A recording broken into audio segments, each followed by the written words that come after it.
Hi, my name is Janet Molbeck. I'm the Executive Director of Interweave.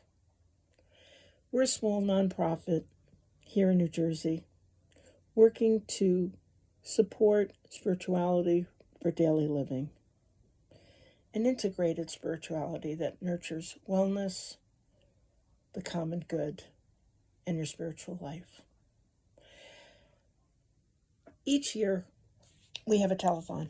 It's a way of keeping that work going. If you didn't have a chance to tune in, we hope you'll take advantage of this second opportunity. We want to thank you for supporting our work with 12 wonderful conversations about nurturing hope through prayer and practice, art and action. Thank you in advance for being there for Interweave and for the spiritual life in raising up the importance of hope. What we say here at Interweave is, let hope live in you. Thank you. Happy holiday.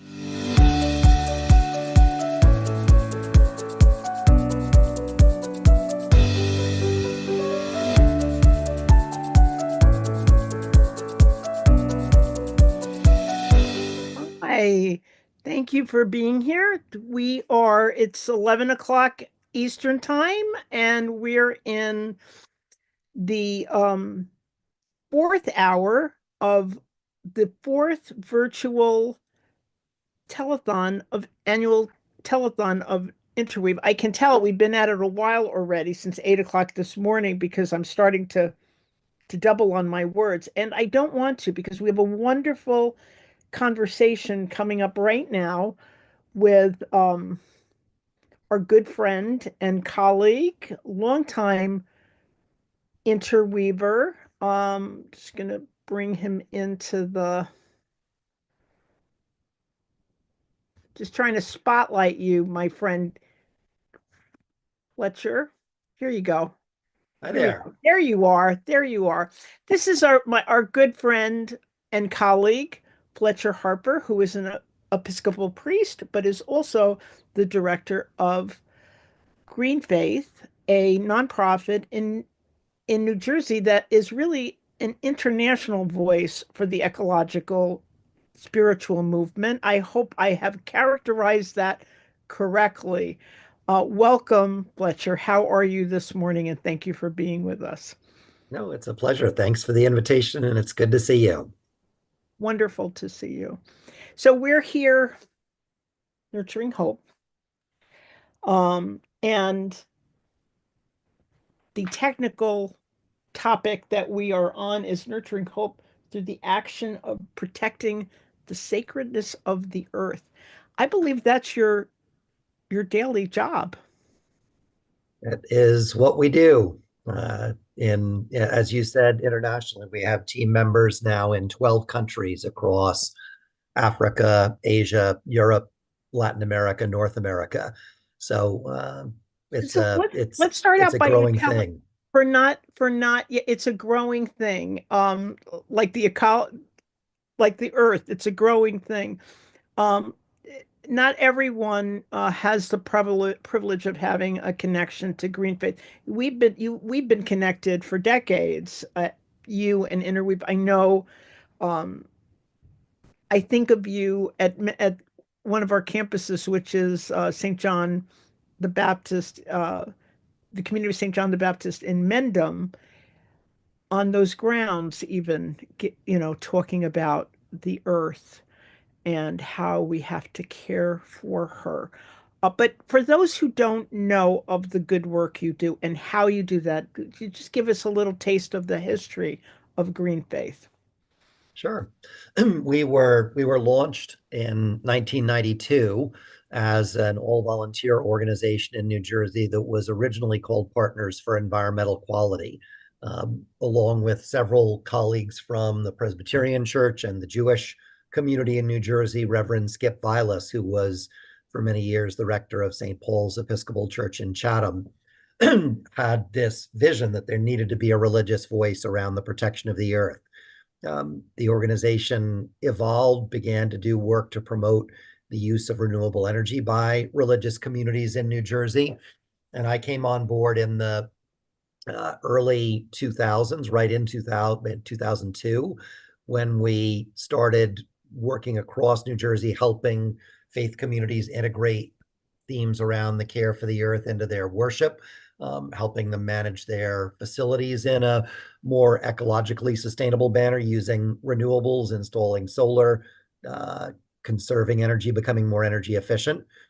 Word spread. The organization started growing and doing work in different places around the United States, developed a green certification program for religious communities, and always undertook and developed, did advocacy work for stronger policies, and uh, did a number of what we call toxic tours, where we would take people to visit heavily environmentally degraded sites, hear from community members about what the impact was on them. And that became the basis for our commitment to environmental justice and climate justice.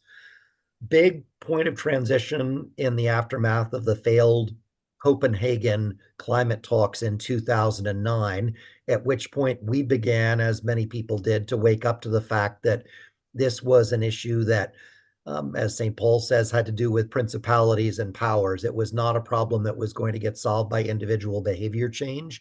There was a systemic dimension to this that faith communities needed to get engaged in, just like they'd been engaged in the civil rights movement.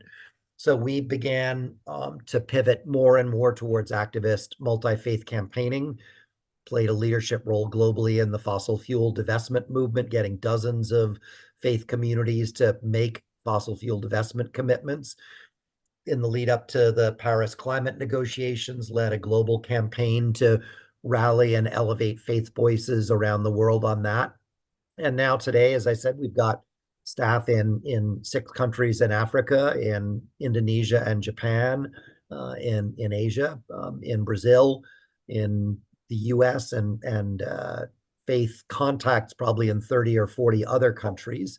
Our campaigning priorities are to try to stop new fossil fuel development and related financing, to dramatically accelerate renewable energy development in an equitable manner, and to get faith communities to be calling for wealthy countries, which are responsible for the vast majority of greenhouse gas emissions, to commit funding at the necessary level to support both the energy transition and to support the repair and compensate poorer countries for the permanent damage that they're now suffering from the climate crisis. So it's we've come a long way, and we've got a lot of Wow. work to do.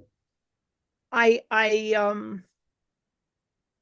well, you have enormous growth, and I have it, it feels to me, because I have spoken to you at different points along the road, um, some ups and downs, sometimes periods of encouragement, and at other times, I'm sure, great discouragement as you try to move the work forward.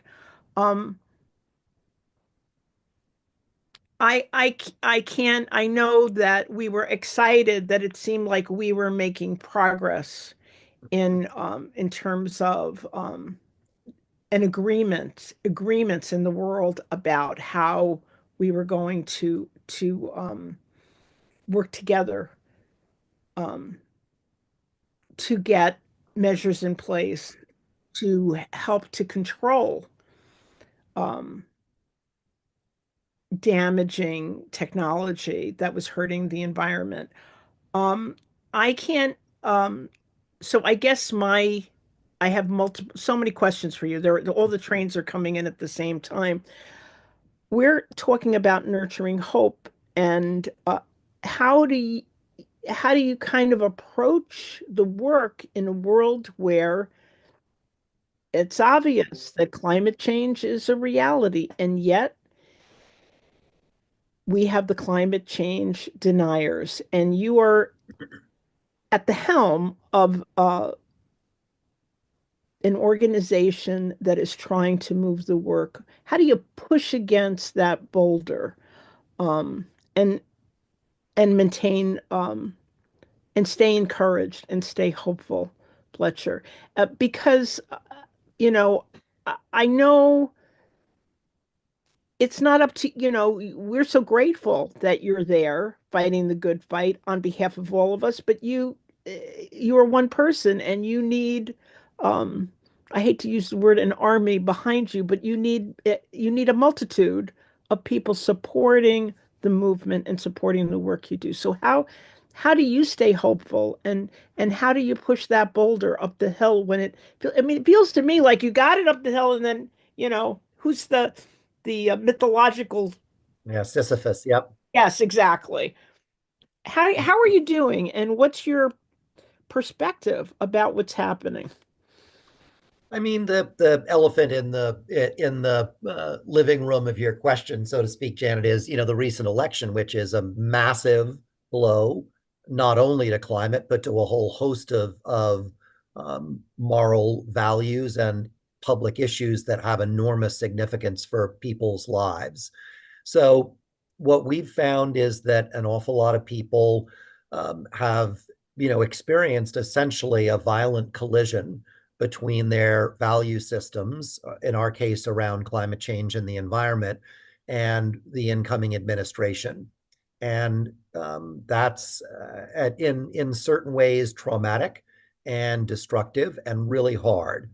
So one of the ways that we keep hope is by being really clear about that and by refusing to turn away from the fear, the despair, the disgust, the anger, um, the deep concern, the sadness that people feel around that. All of those are healthy and vitally important reactions if we want to keep our humanity. So, first of all, we lean into those.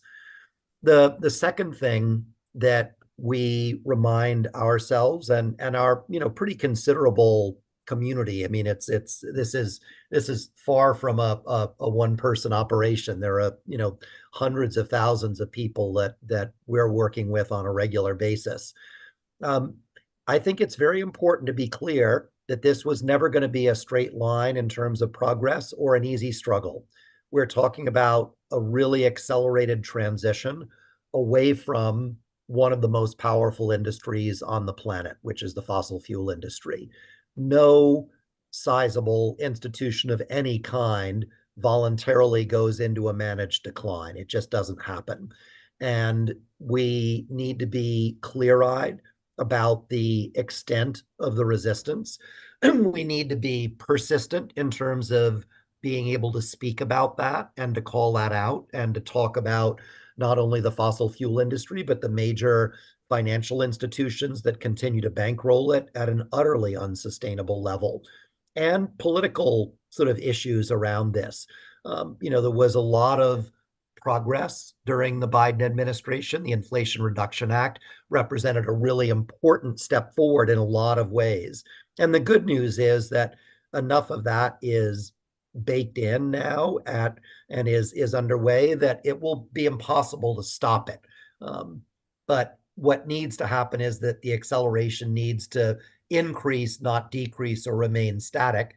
And even under the Biden administration, the United States became the current largest producer of fossil fuels in the world.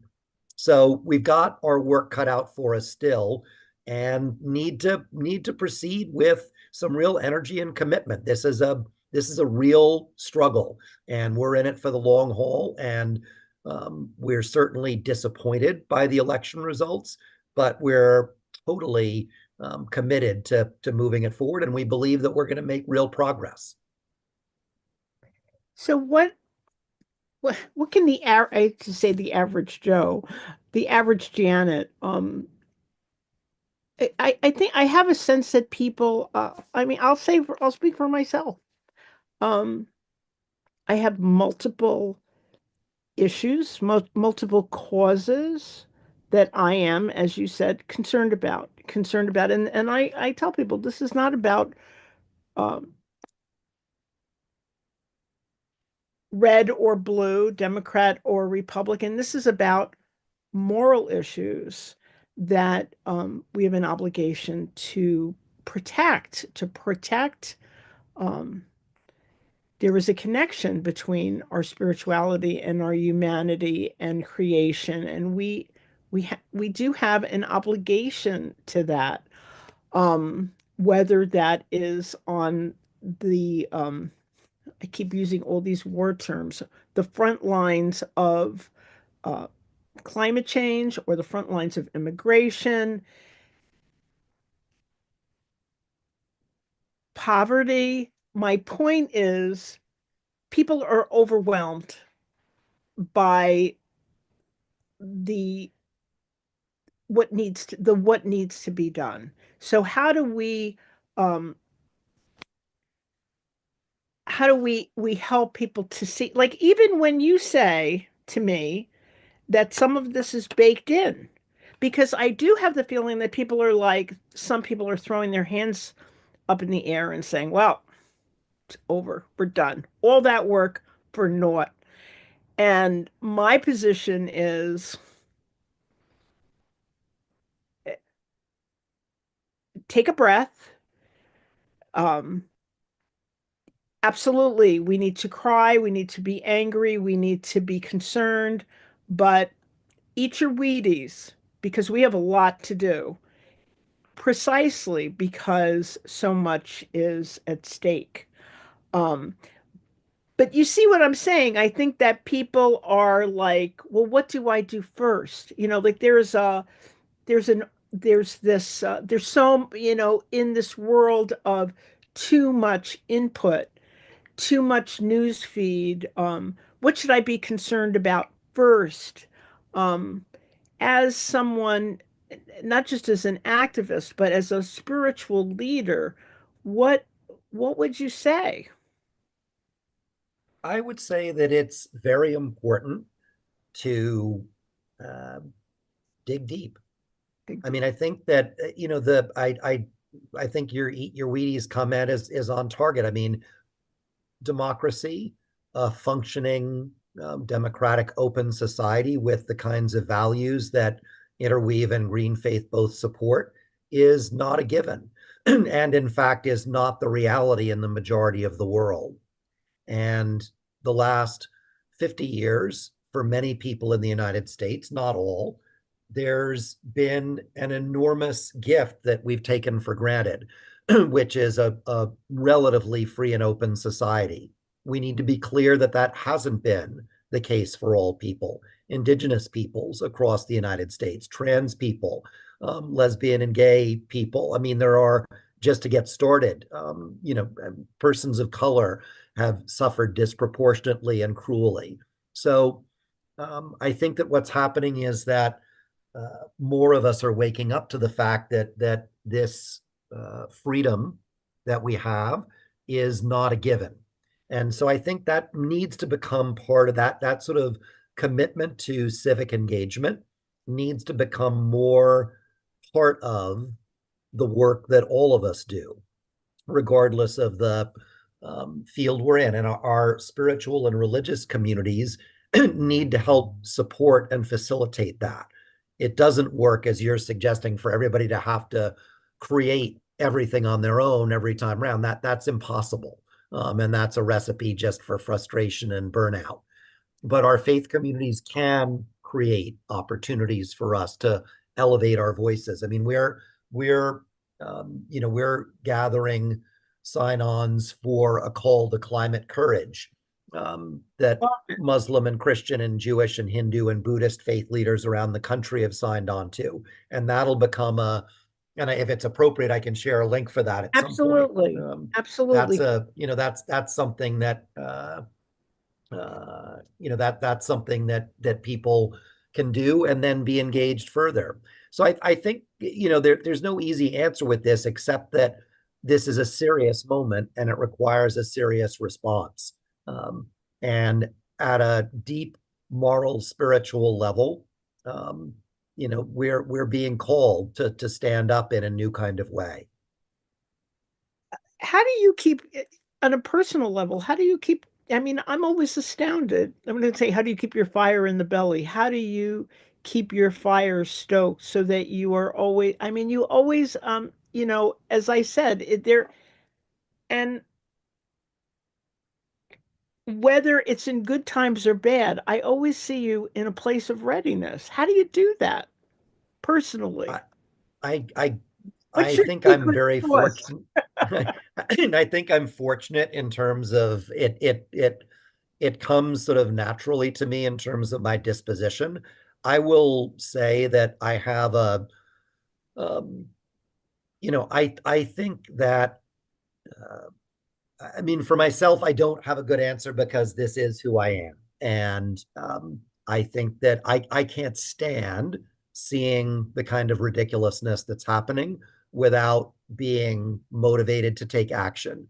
Um, I think that one of the things that I frankly think that there are a lot of people who feel a sense of anger and real profound disconcern and frustration about the direction that things are going. And I think that our spiritual communities could do a much better job of creating space for that. I think way too often there's a sort of heal me too lightly kind of thing where there's an effort just to go to places of calm and respite as opposed to saying no, actually we're really deeply concerned about something that's happening. And it's hard in an average religious or spiritual community because you may have people of different ideological, political persuasions. But that doesn't make a lot of things that are going on right now okay. And there are plenty of words that are, ethical and moral and religious in nature to describe that. Um, it's sinful to vilify migrants. It's deranged to talk about destroying God's creation. There are and religious communities, I think, simply need to become more open about that because I guarantee you I'm not the only person who feels upset, concerned, angry, and motivated for the world to be a better place. Calling on the prophetic voice.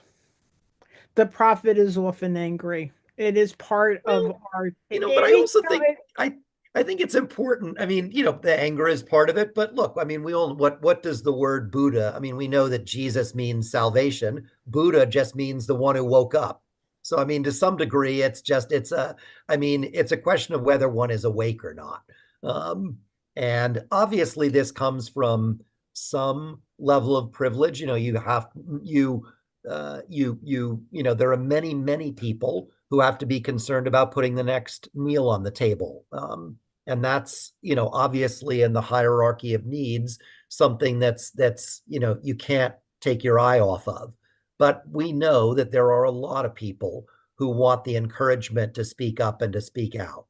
Um, and we need to do the kind of organizing and training and building of capacity and building of new elements of our own selves and collective selves to be able to do that more and more.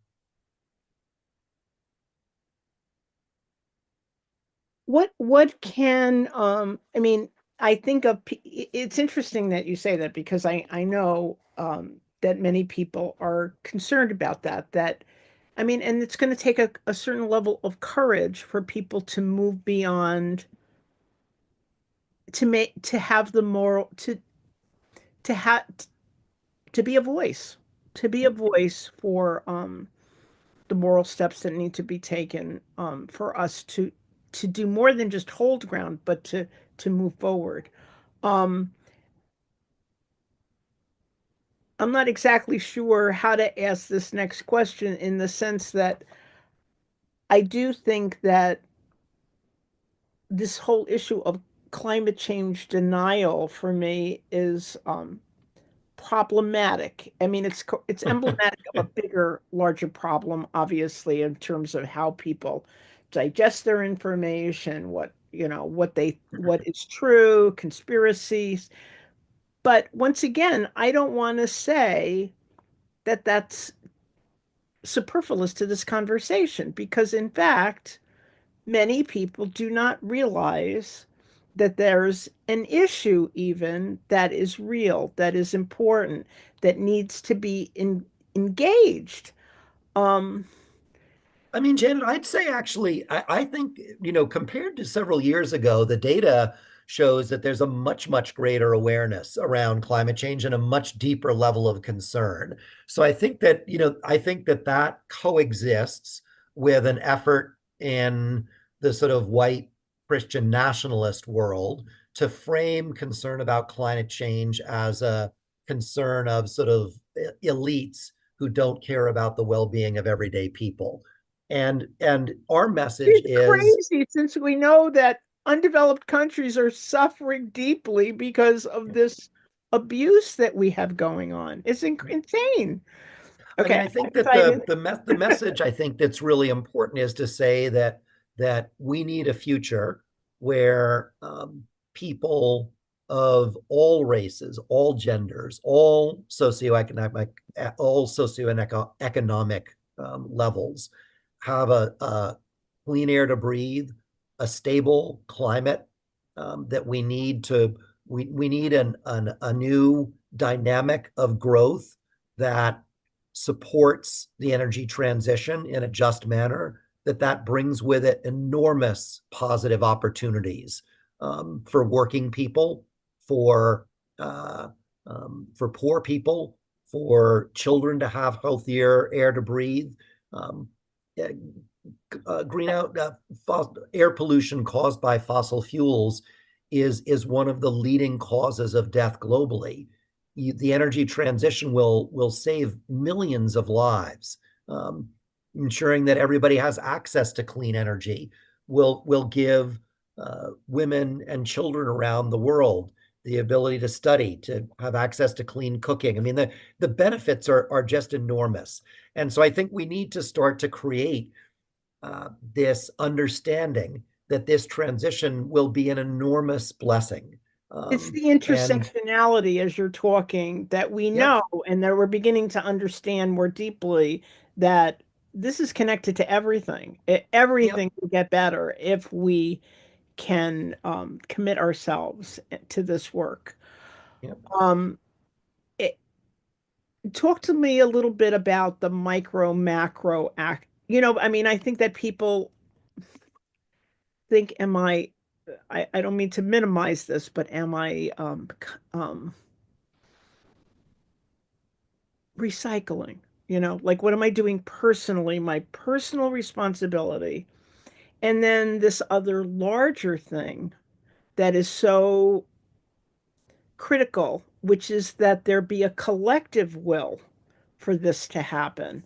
And how do we put those two things together? What can we be doing on a personal level, and what can we and I don't say that actually lightly because I begin to think to myself, like as a spiritual person, I there needs to be a harmony within me to say, yeah, maybe there is something more that I need to be doing personally than just putting some things in the blue bin and something. Maybe there's more so that I'm in kind of a oneness with this larger movement. So it's a serious question that I ask you. I mean, I Mhm. think that there are reasons why at times in history people, you know, left to go to a monastery. Like we are in an axial age, and our responses may be different to the same challenge. I want to, I'm encouraging in myself and in others to say, what is your response? How is God calling you? What is your call look like? And what is your response? So, uh, micro macro, what do you see as some ways we might respond on a personal level, and how can we connect to the collective movement that you are at the center of in some ways? So I'd answer in a couple of ways. The first thing is I think that the most important thing that all of us can do at a micro level is to start to build community within our faith and spiritual communities at the local level with a focus on systemic change. Take the question of access to public transit or recycling. That what determines whether people have access to good public transit or bike trails or so forth, is collective action. It's policy and legislation. And so I think that really understanding that the highest and best use of our limited time and energy is to focus on, I mean, what we do is we build green faith circles in different religious and spiritual communities. There are more than 120 of them in around the world, and they're working on these campaigns to try to generate systemic change. So I think that's a key thing. There's a level sort of in terms of the personal spirituality where, again, I think the answer, and I in no way mean to be simplistic, but the answer is get outdoors more. um, that is a benefit in and of itself, and it is a quick and powerful reminder of how important the natural world is, not just to our physical beings but to our spirits and our souls. There's a wonderful, our we have a small team in Japan, and in Japanese culture, there's a practice called forest bathing that's emerged where people recognize that if you go out into and spend some time walking around in a forest, it lifts your spirits. It's a deep thing, and that's emerged in a culture that's quite secular in many ways. So spending some time outdoors is essential. I think, in the Christian Bible, it's no mistake that when Jesus needed to get his head clear, he headed for the hills. I mean, it's there's a reason behind that. And then I think, at the personal behavior level, it's clear, use mass transit as much as you can, eat less meat, enjoy eating more vegetables, and, try to decrease the amount of plane travel that you can, because those are big things. Use in New Jersey and across the United States now, you can purchase a renewable energy supply for your home. Those are the things, it's transportation, it's diet, and it's your home energy supply. But I would really emphasize that if you have to choose one thing, choose the collective thing, and then go spend more time outdoors. Just because that's how change will happen. It's so And amazing, I think, right? by analogy, the civil rights movement was not about how do you desegregate your own individual home or how do you desegregate your church or synagogue. It was how do we desegregate society? And it was by focusing in that systemic level, there were enormous changes that were made and benefits. More needed, absolutely. But those are the pivot points that really make a difference. I'm really hearing such an educational component to what you're saying because, you know, to directly address with some, hey, I'm part of that honesty, you know, the um the elite thing. Only the elite are interested in this. When you talk about going outside more, how you travel, how you know what your home is, you're not talking about the blue barrels in front of your house or your apartment. You're talking about quality of life. And I don't think that message is widely, that everyone understands that message in terms of this is the approach. It's a holistic approach to how this change is going to happen that we all are invited into and need to enter into to save the planet, to literally save the planet. So I love what the way that you broke it down for us and to invite the merging of our houses of worship, um, Hindu, Muslim, Christian, Jewish, to enter in and whatever. There are many, many paths to bring that in, to bring ourselves into unity with that movement. Um, thank you for that. So I'm just really hearing that we need to educate to people about that. I would, in terms of the ability for us to affect change, right? I don't, the whole hands up in the air thing. Can you say something about, you started to say that, and how much change, how quickly, I'm going back to the Al Gore video, right? It's like, how quickly can we bring ourselves back from the edge?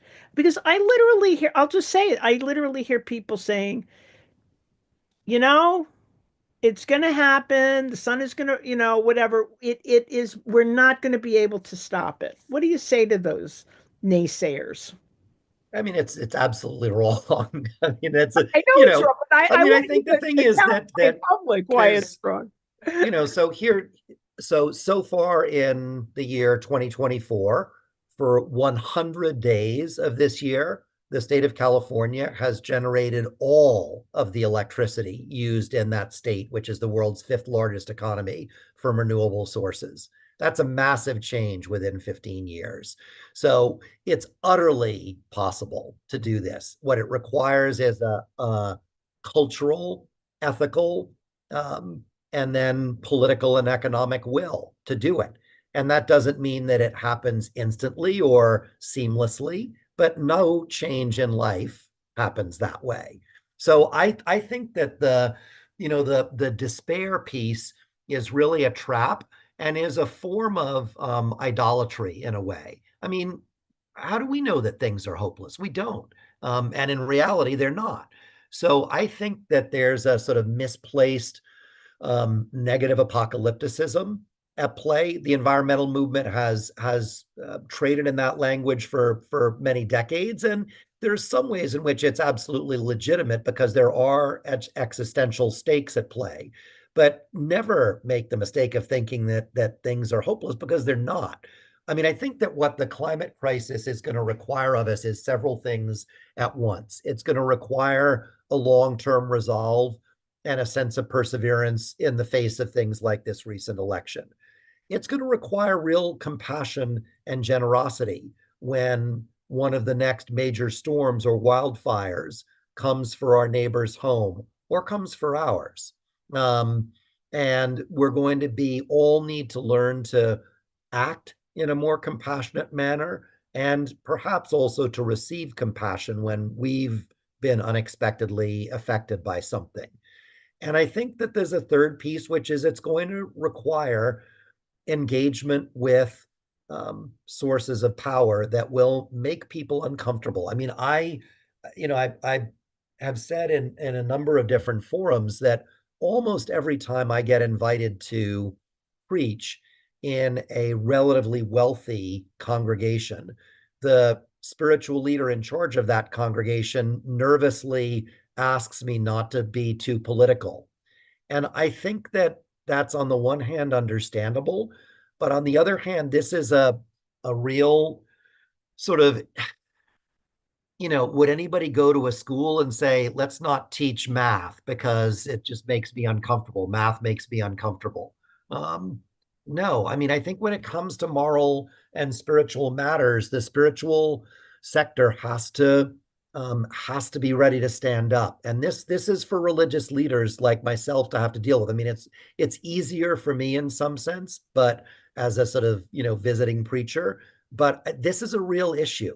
How would we feel if, someone was going to come in and preach about racial justice and people said, no, it's, let's not talk about that too much. It's upsetting.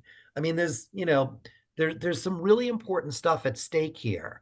And we have to be ready to speak to it with intelligence, with a deep sense of right and wrong, and with a sense of faith in what's required of us.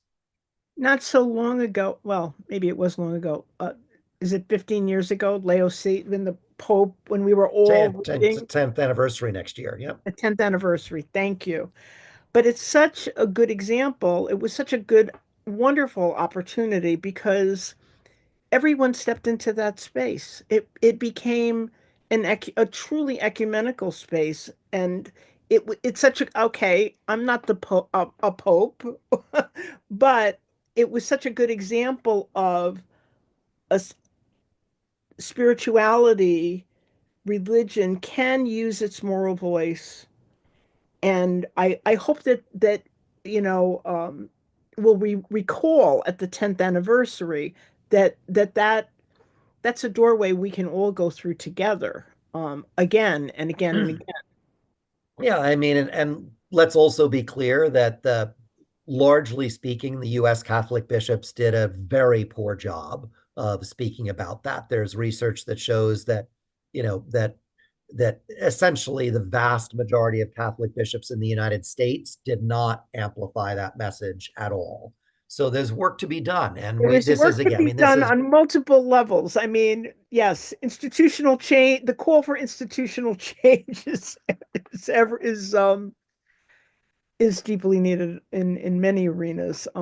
Yes, I'm But not to often sort of give unhappy a with. shout out to Interweave on this, I mean, I think this is one of the reasons that Interweave's voice matters so much because it is, Interweave and Green Faith both share a sort of an identity of being, certainly in the religious and spiritual sector, but a different kind of organization than established mosques, synagogues, temples, and churches.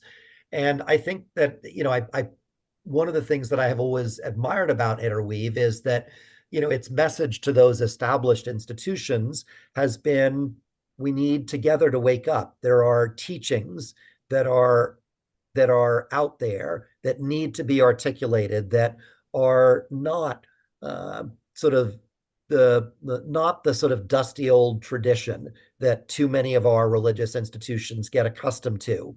They're deep within those traditions, don't get me wrong, but there's a freshness, there's a an aliveness that these institutions need to commit to. And I've always been really grateful to Interweave for holding that line and saying, look, there's a lot more here that needs to be said within our religious communities that really is enlivening. There's a goodness and a power to being sometimes at the outer edges, because these things need to be said, and um, we can all get lax at the center of our power structures. And so I'm equally grateful for Green Faith for talking across the lines to everyone. And we're so grateful for the partnership that we share. Um, Fletcher, one word or sentence about what is, and you told me it's your disposition, but one thing that is filling you and nurturing hope in you.